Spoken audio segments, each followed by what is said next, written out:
ओम शांति। मंगलमय शिव पिता निराकार परमात्मांकर पवित्र दुनिया स्थापना कार्य सहयोगी हेउथिबा तथा संपूर्ण पवित्र हेबार श्रेष्ठ पुरुषार्थ करुथिबा महान आत्मा मानंकु हृदयर सहित ईश्वरीय शुभ अभिनंदन, शुभेच्छा, सुस्वागतम, सुप्रभात। आमे माने गायन करुछे पवित्र भारत भूमि अर्थात भारत जे दिने संपूर्ण पवित्र दुनिया थिला एथिरे संदेहर अवकाश नाही। सेथिपाई कहा जाए जुगे जुगे भारत, जहा नाही भारते ताहा नाही मरते इत्यादि। जुगे जुगे अर्थात संपूर्ण चारि जुगर कहानी भारत उपरे ही पर्यवेसित। युद्धर नाम मध्य रखा जाइछि महाभारत युद्ध, जद्वारा धरापृष्ठरु अधर्मर जुगर अवसान होइथिला। एहार अर्थ विश्व कहिले विशाल भारत भूखंड को कहा जाउथिला निश्चय। तेबे जेतेबेले सत्ययुगे भारत थिला सेतेबेले समस्ते पवित्र सतप्रधान थिले, सुख शांति भरा दैवी गुण संपन्न देवी देवता थिले, जेउ मानकर गायन पूजन महा आडंबर रे पालित हेउछि। देवी देवतांकु आह्वान करिबा पई संपूर्ण शुद्ध पुत्र रक्षापूर्वक नानादि विधि विधान मध्य पालित हेउछि। तेबे आत्मा दैवित्व को प्राप्त करुछि सेतेबेले जेतेबेले से संपूर्ण पवित्र हेउछि।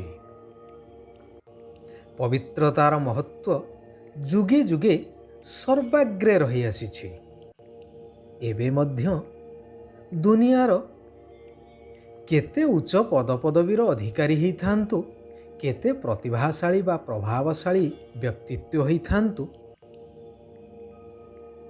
किंतु सेमाने संसार त्यागी महान साधु संतों आगरे मुंड नुआई थांती, जेहेतु सेमानंक पाखरे पवित्रतार शक्ति रहिछि।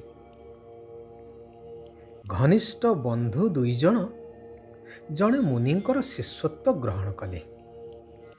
गुरु शिक्षा देवा समय गृहस्थ आश्रम को सर्वश्रेष्ठ बोली मान्यता देले। राजा जनकंकर उदाहरण माध्यम जणे शिष्य किंतु ए कथा को सहजरे ग्रहण करि पारु नथिले, कारण तांकर स्वभाव टिके भिन्न थिला। दुई जनकर शिक्षा समाप्त हैला। उभयंकु गुरु तांकर आभिमुख्य पचारिले। जहार सबुबेले संदेह रहुथिला से कहिले, गुरुदेव मु आपणक भଳି आश्रम स्थापना करी निवृत्ति रे रहिबाकु चाहुछि, संसार ठारू संपूर्ण अलगा रहिबी। अन्य जनक कहिले, गुरुदेव मु राजा जनकंक सदृश प्रवृत्ति गृहस्थ आश्रम स्थापना पाई चाहुछि। गुरु उभयंकु आशीर्वाद दे विदाय देले। दुई बंधुंकर आभिमुख्य अलगा अलगा हेइथिले मध्य सेमाने किंतु पाखापाखी आश्रम स्थापना करी रहिले। द्वितीय बंधु पवित्र विवाह बंधन रे आबद्ध हेले एवं आश्रम शैली रे उभय पति पत्नी जीवन जापन कले, सुख शांति रे आश्रम चलाइले। उभयंकर अनुगामी मध्य थिले। धीरे धीरे सेमाने बढ़ी चलिले अनुगामी। हेले प्रथम बंधु सबु बेले द्वितीय बंधुंकर संसार करिवार निष्पत्ति उपरे आंगुली निर्देश करि चलिले एवं तांकर अनुगामी मानंकु मध्य सही कथा कहि चलिले। कहिले संसार करी सन्यास ग्रहण करिबा से कौन मोक्ष प्राप्त होई परिबे? କାରଣ ସନ୍ନ୍ୟାସୀ ତ ସ୍ତ୍ରୀଙ୍କର ମୁଖ ଚାହିଁବା କଥା ନୁହେଁ। ସବୁଦିନିଆ ଏହି ମନ୍ତବ୍ୟକୁ ଶୁଣି ଶୁଣି ଅନୁଗାମୀମାନେ ମଧ୍ୟ ବିମୁଖ ହୋଇଗଲେ।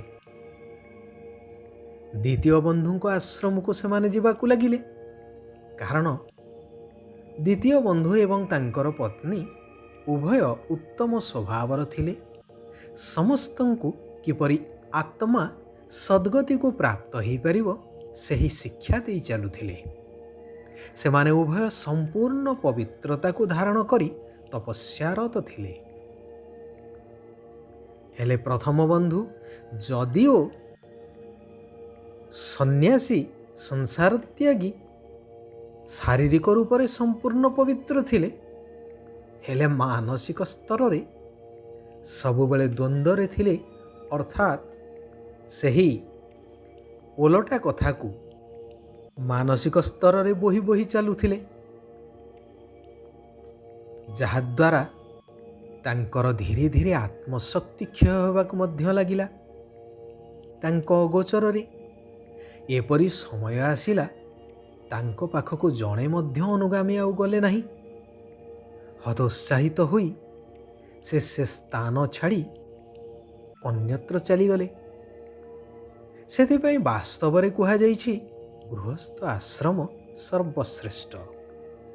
ହେଲେ ମୁଖ୍ୟ କଥାଟି ଆରମ୍ଭ ହେଉଛି ଏଇଠାରୁ କି ଏହା ସର୍ବଶ୍ରେଷ୍ଠ ହେଇପାରିବ ତେବେ କିପରି? ତାହା ଏବେ ସ୍ୱୟଂ ନିରାକାର ପରମାତ୍ମା ସର୍ବ ଆତ୍ମାଙ୍କର ପିତା ଆସି ଉପାୟ ତାହାର ବତଉଛନ୍ତି। କହୁଛନ୍ତି କି ସର୍ବ ବିକାରକୁ ଦାନ ଦେବା ପରେ ମଧ୍ୟ ନିଜକୁ ନିରାକାର ଜ୍ୟୋତି ସ୍ୱରୂପ ଆତ୍ମା ନିଶ୍ଚୟ କରି ନିରାକାର ବିନ୍ଦୁ ପିତାଙ୍କର ସ୍ମୃତିରେ ଅର୍ଥାତ୍ ପରମାତ୍ମାଙ୍କ ସହିତ ଯୋଗଯୁକ୍ତ ହୋଇ ରହିବାର ପୁରୁଷାର୍ଥ ନିଶ୍ଚିନ୍ତ କରିବାକୁ ହେବ। କାରଣ ଯୋଗ ବଳ ଦ୍ୱାରା ହିଁ ଆତ୍ମା ପବିତ୍ର ହୋଇପାରିବ। ଜନ୍ମ ଜନ୍ମାନ୍ତରରୁ ଆତ୍ମାରେ ଗଚ୍ଛିତ ଥିବା ପାପ ଓ ବିକର୍ମର ବୋଝ ସମାପ୍ତ ହେବ। ଏହା ଛଡ଼ା ଅନ୍ୟ କୌଣସି ଉପାୟ ମଧ୍ୟ ନାହିଁ ଆତ୍ମାକୁ ପବିତ୍ର କରିବାର। ଯେଭଳି ନିଆଁରେ ସୁନାକୁ ପକାଇ ସେଥିରୁ ଖାଦକୁ ବାହାର କରି ଦିଆଯାଇଥାଏ, ଠିକ୍ ସେହିଭଳି ଯୋଗ ଅଗ୍ନିରେ ଆତ୍ମା ରୂପକ ସୁନାକୁ ଯେତେବେଳେ ପକାଯାଏ, ସେତେବେଳେ ଜନ୍ମ ଜନ୍ମାନ୍ତରର ବିକାର ରୂପୀ ଖାଦ ସେଥିରୁ ସମ୍ପୂର୍ଣ୍ଣ ରୂପେ ଅଲଗା ହୋଇଯାଇଥାଏ। ନିଜେ ପ୍ରଥମେ ପରମାତ୍ମାଙ୍କ ଭଳି ଗୁଣବାନ ହୋଇ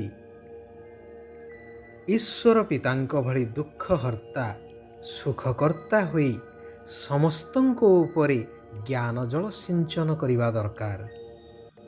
ମନ, ବଚନ ଆଉ କର୍ମରେ କାହାରିକୁ ଦୁଃଖ ଦେବା ଉଚିତ ନୁହେଁ।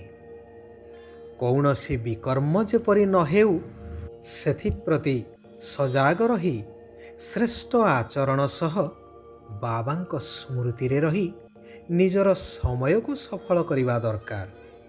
ଏହାଦ୍ୱାରା ଶିବ ବାବାଙ୍କର ହୃଦୟ ସିଂହାସନର ଅଧିକାରୀ ହୋଇ ରୁଦ୍ରମାଳାରେ ଆସିପାରିବ। ମିଛ କହିବା, ଭୁଲ କରି ଲୁଚେଇବା, କାହାକୁ ଦୁଃଖୀ କରେଇବା ଏସବୁ ପାପ ଅଟେ, ଯାହାର 100 ଗୁଣା ଦଣ୍ଡ ଭୋଗ କରିବାକୁ ପଡ଼ିଥାଏ। ପାଞ୍ଚ ବିକାର ରୂପୀ ମାୟା ତ ଆସିବ, ହେଲେ ଡରିଯିବାର ନାହିଁ। ବାବା କହୁଛନ୍ତି ସ୍ୱମାନରେ ସ୍ଥିତ ରହି ଦେହର ସ୍ମୃତିକୁ ସମାପ୍ତ କରୁଥିବା ଅକାଳ ସିଂହାସନ ଅଧିକାରୀ ଅକାଳ ମୂରତ ହୁଅ। ବର୍ତ୍ତମାନ ଶିବ ବାବାଙ୍କ ଠାରୁ ତୁମକୁ ପ୍ରାପ୍ତ ହେଉଥିବା ଅନେକ ସ୍ୱମାନ, ଯାହା ପ୍ରତ୍ୟେକ ଦିନ ବାବାଙ୍କ ଠାରୁ ମିଳୁଛି, ତାହା ଦୈନିକ ଗୋଟିଏ ଗୋଟିଏ ସ୍ମୃତିରେ ରଖି ବେହଦର ସ୍ମୃତିରେ ରହି ଏହି ଦେହର ସ୍ମୃତିକୁ ଭୁଲି ଚାଲ। ନିଜର ସ୍ଥିତିକୁ ଉଚ୍ଚ କରିଦିଅ, ତେବେ ପରିସ୍ଥିତି ଗୁଡ଼ିକ ଛୋଟ ହେଇଯିବ। ଓମ୍ ଶାନ୍ତି, ଓମ୍ ଶାନ୍ତି, ଓମ୍ ଶାନ୍ତି।